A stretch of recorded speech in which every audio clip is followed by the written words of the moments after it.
Toujours ici à La Havane, nous sommes dans la municipalité de la place de la Révolution. Nous sommes avec Norma à présent, qui est la présidente de l'association cubaine des Nations Unies et qui est également engagée dans la célébration de cette décennie des afrodescendants à travers une activité qu'elle organise ici au siège même de l'association des juristes de Cuba. J'ai le grand plaisir de vous avoir, Norma. Merci à vous d'être là. Non, merci. Merci à vous de m'inviter à avoir cet échange de vues. Merci et merci de venir à Cuba. Merci pour être ici à La Havane. Merci pour venir à Cuba. Merci pour faire de la connaissance de ce pays, de cette île qui a cette grande influence africaine. Alors, si je commençais par vous demander si Cuba est le pays en Amérique latine et dans les Caraïbes où il y a le moins de discrimination sur les personnes de couleur, est-ce que vous me diriez que c'est la vérité? Mais tu sais, c'est possible, mais c'est ce que je peux te dire, c'est que Cuba, après le triomphe de la Révolution, on a adopté plusieurs de lois, de régulations, de politiques, tu sais, pour pour donner, je veux dire, l'égalité à la population noire du pays, tu sais, parce qu'avant le triomphe de la Révolution, c'était tout à fait différent. Je me souviens que ma mère me disait toujours que dès qu'elle était petite, elle était obligée de travailler, par exemple, parce que les personnes noires n'avaient pas la possibilité vraiment d'avoir cette intégration dans la société. Et la révolution cubaine a pris des politiques pour que nous soyons tous dans le même niveau. Et ça, c'est, moi, je veux dire, la politique de l'État. Malgré ça, il y a toujours, si tu veux que je parle de ça, des vestiges, tu sais, dans la pensée des personnes, des problèmes raciaux. Parce qu'on ne peut pas dire que les problèmes raciaux à Cuba est vraiment fini. Non. Il y a, voilà pourquoi à Cuba on a adopté un programme national contre le racisme et la discrimination raciale. Est-ce qu'il aurait été possible d'aller plus loin que ce qu'on voit aujourd'hui dans la lutte contre les discriminations? Quand on voit par exemple que du point de vue institutionnel, à l'Assemblée nationale, 40% des parlementaires sur les 600 sont des personnes afrodescendantes.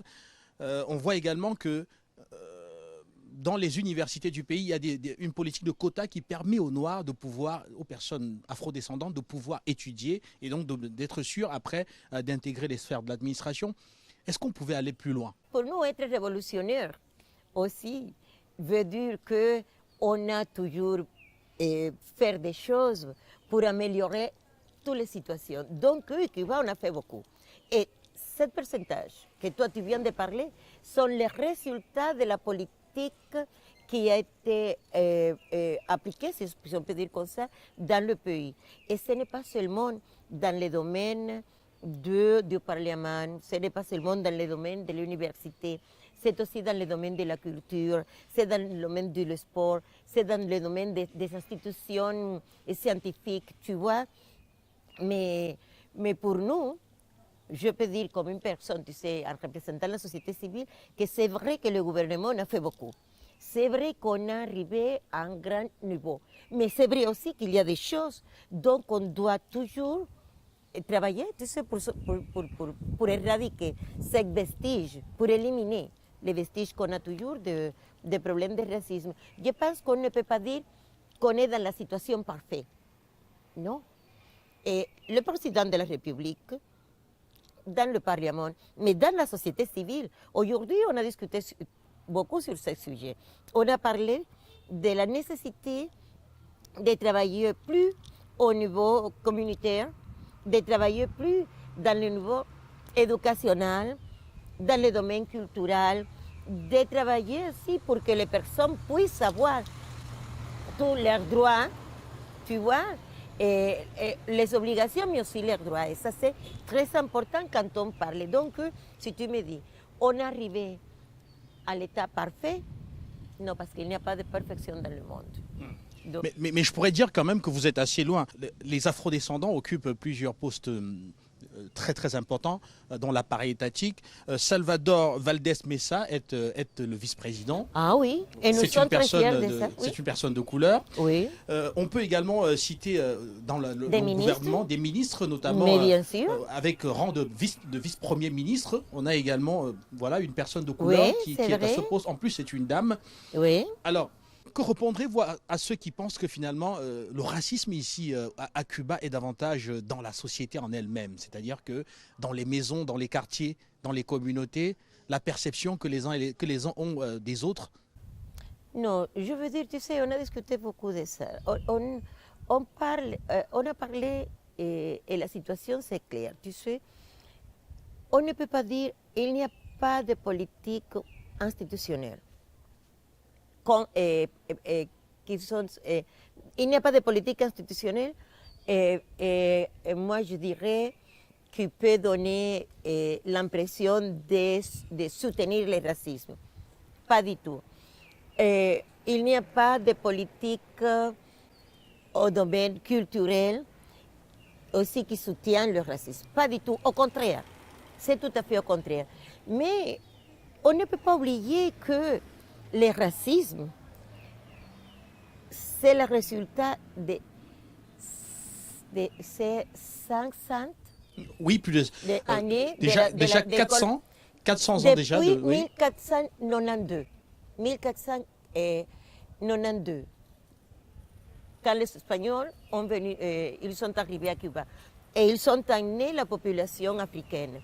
Et donc, depuis ce moment-là, quand ils ont amené nos ancêtres de l'Afrique, ils ont développé ce système. Donc, il y a le racisme parce qu'ils voulaient faire, tu sais, une société. Donc, les Noirs, on n'a pas les mêmes droits que les Blancs. Et on ne peut pas changer ça en 50, 60 ans de révolution. Ce n'est pas comme ça. La révolution a fait plusieurs de changements structurels. Mais il y a des choses qui sont dans la pensée, il y a des choses qu'on est obligé toujours aussi de travailler au niveau de la communauté, des maisons, de l'éducation, pour que nous sommes plus fiers de nos racines africaines, pour qu'on puisse vraiment montrer quelle est la culture africaine, pour que toute la population puisse être vraiment fière et puisse montrer à tout le monde la richesse qu'on a de cette culture africaine. Et ce n'est pas seulement la culture Yoruba ou la culture du Congo, ou Dinga ou Mandinga qui sont venus ici à Cuba. C'est la culture de 7 continents. Et je pense donc que quand on parle s'il y a des racismes, c'est ce que tu m'as demandé, au niveau des communautés, au niveau des maisons, je ne peux pas dire que oui qu'il y a, non. Mais je peux dire que comme ça c'est toujours c'est dans la subjectivité des personnes. OK? Je pense que ça, en français, c'est correct. Et ça, c'est dans la pensée des personnes. Dans le subconscient. Vous voulez dire que le racisme est logé dans le subconscient de beaucoup de Cubains et que du point de vue administratif, institutionnel, non, mais moi, je ne oui. peux pas dire de beaucoup de Cubains. Non, je ne peux pas dire ça parce que ça sera très absolu. Non. Des Cubains, mais moi, je ne peux pas dire beaucoup parce que beaucoup, ça voudrait dire que je ne sais pas, plus de 50% de la population est raciste. Ce n'est pas le cas. Ça, ce n'est pas le cas cubain. Et toi, tu vois, tu sais, il y a beaucoup de familles qui sont multiraciales. C'est un problème. Tu sais, et de la façon Mais il y a un problème quand même, Norma, parce que dans ces couples multiraciales, quand ils mettent des enfants au monde qui sont des enfants métis, on les considère encore comme étant des personnes de couleur. Est-ce que vous n'avez pas l'impression à partir de ce moment-là qu'il y a comme un rejet de la part de la communauté blanche, même des enfants qui sont nés de leur fils ou bien de leur fille avec des personnes de couleur? Ça, est-ce que je pense qu'il faut comprendre et connaître l'idiosyncrasie des Cubains, tu vois? Parce que toi, tu peux être métisse et pour les personnes, il y a des personnes qui peuvent dire non, ils sont toujours noirs, mais il y a des personnes qui ne regardent pas ce sujet de couleur, tu vois. Et j'espère que toi, tu peux comprendre que je ne dis pas que ce n'est pas un problème. Je dis que c'est un problème, mais pas un problème de beaucoup, que c'est partie de la majorité de la population. Ce n'est pas le cas. Et pour nous, une personne métisse, ben, quand on voit, tu sais, les personnes, on dit, OK, la mère ou le père, c'est une personne blanche, mais ça ne veut rien dire. Mais moi, je dois dire aussi que quand on parle de racisme, il faut aussi penser qu'il y a des personnes qui sont noires, que dans la pensée, ils sont aussi, tu sais, ils sont aussi cette pensée d'une dimension raciste. Je peux dire ça. Et tu sais, quand on parle de l'égalité au niveau de la société, on ne peut pas dire que les Noirs, pour les Noirs, le racisme c'est seulement pour les Noirs. Il y a racisme et discrimination aussi de la façon, quelquefois, que les Noirs adressent les relations avec les Blancs. Donc, je pense que c'est un problème vraiment complexe. Donc, je ne pense pas qu'on peut parler d'une façon simple, que ce n'est pas la simplicité et pour adresser un sujet comme ça. Mais il faut tenir en compte qu'on a les législations publiques, qu'on travaille au domaine des écoles, on peut faire plus dans les écoles, mais qu'on travaille au niveau des communautés, on peut faire plus, tu sais, dans ce domaine, qu'il y a le programme national couleur cubaine. Donc, nous faisons partie de ce programme national couleur cubaine. Et là-bas, on discute de la façon maintenant qu'on est en train d'implémenter toute la politique publique, tu sais, pour changer la situation. Mais on n'est pas, je ne peux pas dire, par exemple, que malgré tout ça, on est vraiment dans l'état parfait, que toutes les choses sont parfaites, que tout va bien. Non. Et nous, la société civile cubaine, qui travaille pour quand on commence à faire, tu sais, à discuter les différentes législations qu'on va adopter, qu'on est toujours avec les gouvernements pour voir de la façon qu'ils sont en train d'implémenter, tu sais, les décisions. Mais on est toujours aussi avec cette vision, je peux dire, critique, pour dire, oui, on a fait ça, mais il faut toujours travailler de cette façon ou faire n'importe quelle chose, et il faut augmenter les ressources, on dirait par exemple les budgets pour un sujet, mais il faut savoir une chose, et moi je dois dire une chose, que pour l'implémentation de toutes les politiques à Cuba, dans tous les domaines, y inclut les politiques pour éliminer le racisme et la discrimination raciale, il faut savoir qu'on a vraiment un problème.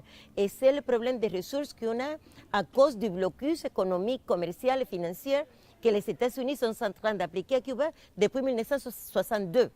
Tu imagines? Et aussi, on nous a placés dans la liste des États qui soutiennent le terrorisme et ça nous donne plusieurs des problèmes. Donc, pour que le gouvernement puisse avoir la capacité de travailler dans tous les domaines de la société et de continuer en appliquant des politiques pour éliminer le racisme et la discrimination, on a besoin de ressources. Parfaitement. Oui, vous avez besoin de ressources et le monde entier d'ailleurs le sait. Rappelez que récemment aux Nations Unies, il y a eu encore le vote d'une résolution demandant aux États-Unis d'arrêter cette politique donc de sanctions contre Cuba. D'ailleurs, le texte a été voté par tous les pays membres, sauf bien sûr les États-Unis et Israël. Et on peut comprendre. Alors pour terminer, Norma, je voudrais simplement qu'en une seule petite minute, vous puissiez nous dire ce qu'il faut entrevoir pour le futur, ici à Cuba, concernant les droits des personnes, des personnes de couleur. Le grand challenge, c'est quoi? C'est la réparation. Est-ce qu'il faut qu'on pense déjà à verser même des indemnités aux personnes qui ont subi 400 ans d'esclavage, aux descendants de ceux-là qui ont subi 400 ans d'esclavage, sans compter bien sûr toutes sortes d'autres formes d'exploitation qui sont arrivées par la suite. Pour vous, est-ce que la question de la réparation est celle qui doit s'imposer aujourd'hui dans la lutte contre le racisme? Mais pour moi, tu sais, je pense que la réparation a commencé avec le programme national couleur cubaine qui est en train d'adresser tous les problèmes que nous, les Noirs, tu sais, qu'il y a dans la société, et pour donner vraiment, tu sais, à la population noire le même statut. Tu sais, dans le programme couleur cubaine, qu'on parle d'éducation, d'emploi, de santé, de la culture, des sportifs, de logement. Donc, ça sont des politiques de réparation. Ce sont des politiques de réparation aussi quand on est en train de discuter qu'est-ce qu'on doit faire pour augmenter la quantité de personnes qui sont dans le Parlement. Ça, c'est réparation, bien sûr. Donc, quand on parle de réparation, on ne peut pas parler de l'argent. Parce que, dis-moi, tu penses qu'à Cuba, on connaît, moi je ne sais pas d'où est-ce qu'ils sont venus mes ancêtres de l'Afrique. Parce que les Espagnols, ils ont tout fait pour qu'on ne sait rien de nos ancêtres, des personnes qui sont venues de l'Afrique. Donc moi je dois dire que la réparation, c'est dans le domaine culturel, surtout, et dans le domaine de l'application des lois, des politiques qu'on a dans le pays. Mais tu sais, pour nous, ce n'est pas de payer l'argent et tout ça. Ça, c'est surtout culturel. Norma, merci. Merci à vous d'avoir à échangé avec nous ici à La Havane. Merci à vous pour venir, merci à vous pour me donner cette possibilité. Et je n'ai pas encore été à Cameroun, mais un jour, mais j'étais à l'Afrique déjà. Voilà, et je suis fière. Vous vous sentirez chez vous au Cameroun, rassurez-vous. Et d'ailleurs, partout sur le continent africain, vous serez chez vous. Merci. Vous êtes chez vous de toute évidence. Merci. Merci. Merci aux téléspectateurs d'Afrique Média. Restez connectés. Plus de discussions encore à suivre, toujours ici à La Havane, à Cuba.